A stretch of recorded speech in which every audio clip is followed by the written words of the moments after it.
ግን እድሜ ለአማራው ልጅ ለፋኖ ለልዩ ኃይሉ እንዴት አድርጌ ልንገራችንን አውጥቷል። አሁንም አልሐምዱሊላህ ነብያት የፈረሰ አልፈረሰ ይፍረስ። በቅርቡ የአማራ ፋኖ አርበኛ ባዩ አለባቸውን በተመለከተ የተለያዩ መረጃዎች እየወጡ ይገኛል። ከዚህ ጋር በተያያዘ ያለው ትክክለኛ ሁኔታ አሁንም ግልጽ ባይሆንም የክልሉን ጸጥታ ሁኔታ የሚፈታተኑ ጉዳዮች መኖራቸውን ተገልጿል። በተለያዩ አካባቢዎችም ውጊያዎች መከሰታቸው ተዘግቧል። ይህም በአካባቢው ነዋሪዎች ላይ ስጋት ፈጥሯል። በጎንደር አካባቢ ከ100 በላይ ያገዛዙ ሰራዊት አባላት መደምሰሳቸውን የሚገልጹ መረጃዎች ተሰራጭተዋል። ይህን ተከትሎም የፋኖ ኃይሎች ከባድ መሳሪያዎችን መማረካቸው ተገልጿል። አብይ ከዛ አንፃር አይደለም ነገሮችን እያደረገ ያለው መውጫ ነው። አሁን በጣም ሁሉ ነገር እየጠበበ መጥቶበታል። አሁን መሬትን በተመለከተ ነው እንግዲህ አዲስ አበባ ላይ ያን ሁሉ ህዝብ አፈናቅሎ በ10 ሺዎች የሚቆጠሩ የአዲስ አበባ ነባር ነዋሪዎችን ወደ ትቢያ ጥሎ ወደ ተለያዩ የአዲስ አበባ ጥግ ወርውሯቸው ይሄን በባዶ ቆርቆሮ ያጠረውን መሬቶች ምን ያድርጋቸው? ዝም ብሎ በጥላቻና በደመነፍስ ተነስቶ ነው ያፈረሰውና ያፈናቀለው። አሁን እነዚህ ባዷቸውን የቀሩትን መሬቶች ለሀገር ውስጥ ባለሀብቶች እንዳይሸጥ የሀገር ውስጥ ባለሀብቶች በሁለት ምክንያቶች አልቻሉትም። አንደኛ ገንዘብ የላቸውም፣ ይህንንም መንግስት ማመን አይችሉም። ሁለተኛ ይሄ ቦታ የደም መሬት ነው። የሆነ ሀብት ቢያፈሩበት፣ የሆነ ህንፃ ቢተክሉበት፣ የሆነ ነገር ቢያደርጉበት ይሄ መንግስት ቋሚ አይደለም። ነገ ይሄ መንግስት ዞር ቢል ያ ህዝብ ያ ደም ያለበት ልጆቹ የተፈናቀሉበት ስንት መከራ ያየበት ህዝብ ነገ ከነገ ወዲያ በቂም በቀል ሊወስድ የሚችለው እርምጃ ይኖራል። ስለዚህ የደም መሬት ስለሆነ አይገዛውም፣ የደም መሬት ስለሆነ አይከራየውም፣ ምንም አያደርግበትም። ለኢትዮጵያውያን ይሄ ምንም የሚመች ስላልሆነ አልተሳተፉበትም። ስለዚህ አብይ ያለው አማራጭ ዶላርም የሚያመጡት በተሻለ ሁኔታ ከዚህ ከሀገር ውስጥ የተለያዩ ነገሮች ነፃ ናቸው ብሎ የሚያምናቸው የውጭ ባለሀብቶችን ወደ ሀገር ውስጥ መሳብ ነው። ስለዚህ አድርጎታልም ነው የሚባለው። እንደምንሰማው ከሆነ በተለይ ለተባበሩት አረብ ኤሚሬትስ መሬቶቹን ሸጧል። ምንም የቀረ መሬት የለም። አሁን እንደውም ገና አዳዲስ አፍርሶ ገና በነገ ከነገ ወዲያ ያሰጣቸዋለሁ ብሎ ቃል የገባላቸውና የተፈራረመባቸው መሬቶችም አሉ። ላብነትም ከተግባረ ዕድ እስከ ጦር ኃይሎች የሚገኙ አካባቢ ትልቅ ሞል ሊሰራበት እንደሆነ በአንድ የተባበሩት አረብ ኤሚሬት ባለሀብት ሊሰራበት እንደሆነ በቅርቡ የአካባቢ በሙሉ እንደሚፈርስ እየሰማን ያለ ነው። ስለዚህ አብይ መሬቶቹ ዝም ብለው ተቀመጡ፣ ገንዘብ ማምጣት አለባቸው። ጦርነቱ ገንዘቡን በልቶበታል።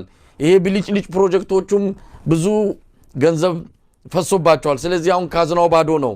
የሆነ ገንዘብ ማግኘት ስላለበት የውጭ ባለሀብቶች ይህንን መሬት እንዲወስዱ፣ ለዚህ ደግሞ ህገ መንግስቱ ስለሚከለክለው በተወሰነ ደረጃ ከዛ በመለስ የሆኑ ማሻሻያዎች ተደርገው ባለቤት እንዲሆኑ የሚያስችል አዋጅ ነው እየረቀቀ ያለው የሚል ነገርም ሰምተናል። ለማንኛውም በዚህም ተባለ በዚያ አብይ አህመድ የየለት ቀዳዳ ይከፍታል።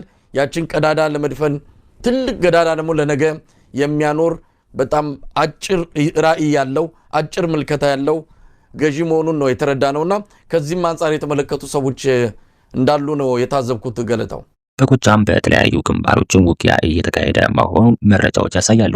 የፋኖ ኃይሎችም በተመሳሳይ ሰዓትም በብዙ የጎጃም አካባቢዎችም ጥቃት በመክፈት ከፍተኛ ድል መቀዳጀታቸው ተገልጿል። በዚህም ያገዛዙ ኃይል ከፍተኛ ኪሳራ እንደደረሰበት ተዘግቧል።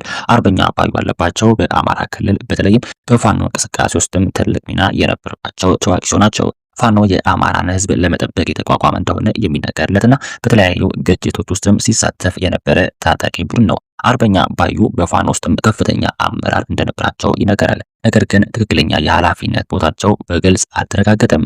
ከቅርብ ጊዜ ወዲህ ስለ አርበኛ ባዩ አለባቸው ዕጣ ፈንታ የተለያዩ መረጃዎች እየወጡ ነው።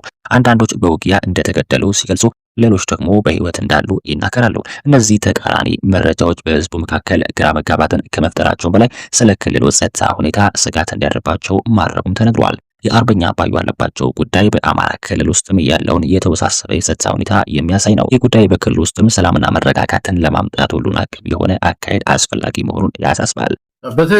ትክክል ነው መሳይ። ግን ኢንቨስተሮቹ እንዳልኩ በጣም ከፍተኛ ጥናት ነው የሚያጠኑት። እንደዚህ አይነት እሳት ውስጥ አይገቡ፣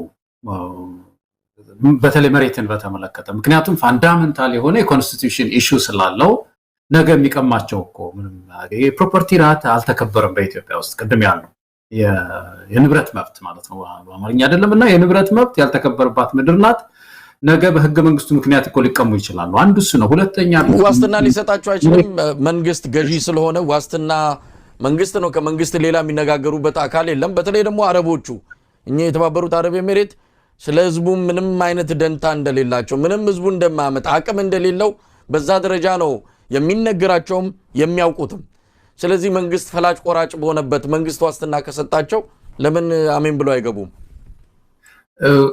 መንግስት እኮ ከህግ ጋር መሆን አለበት። የኢንቨስትመንቱ እንግዲህ እኔ መቼም ያየሁት ኢንቨስትመንት ሎው የኢንቨስትመንትን ህግን ነው የሚያዩት። ብዙ ጊዜ መንግስት ይመጣል ይሄዳል። እንግዲህ ነገ ሊሄድ ይችላል። ይሄ መንግስት ይህም መሬት ኦውን የሚያደርጉ ከሆነ የራሳቸው ነው የሚላቸው ከሆነ ግን ከህግ አንጻር ሌጂቲሜት መሆን አለበት። ዝም ብሎ አንድ ኢንቨስተር ዘሎ አይገባም እንደዚህ አይነት ነገር ውስጥ። ምክንያቱም ፎርኤቨር እስከ ሁሉ ጊዜው ያ መሬት የሱ ነው የሚሆነው ማለት ነው።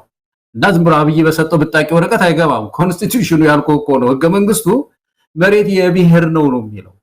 ወልቃይት ሄዶ ይሁን ኦሮሚያ ክልል ሄዶ ይሁን የሆነ ቦታ መሬት ይዣለሁ ብሎ ነገ ያ ብሔር ይቀማዋል እኮ የሚል እንትን ውስጥ ከባቢ ውስጥ እንዳሉ እኮ ያውቃሉ እነዚህ ሰዎች። ጥናት እኮ ያጠናል፣ ጥልቅ ጥናት ያጠናሉ። እና እኔ ዝም ብለው ለተወሰነ ጊዜ እንደዚሁ የሚናጠቁ ሰዎች ሊያገኝ ይችላል እንጂ ኢንቨስተር እንደዚህ ብዙ ጥናት አስጠንተው የሚገቡ ኢንቨስተሮችን ይማርካል ብዬ አላስብም። መንግስት ፋኖና ሌሎችም ባለድርሻ አካላት ለጋራ ጥቅም ሲሉ ለመደራደርና ለመስማማት ፈቃደኛ መሆን አለባቸው መባሉም ተነግሯል። ከቅርብ ቀናት ወዲህ በጎንደር አካባቢ ከባድ ውጊያ እንደተካሄደ የሚገልጹ መረጃዎች በስፋት እየተሰራጩ ናቸው። የተለያዩ ምንጮች እንደሚጠቁሙት በዚህ ውጊያ ላይ ከ100 በላይ የመንግስት ሰራዊት አባላት ተገድለዋል ወይም ቆስሏል ተብሏል።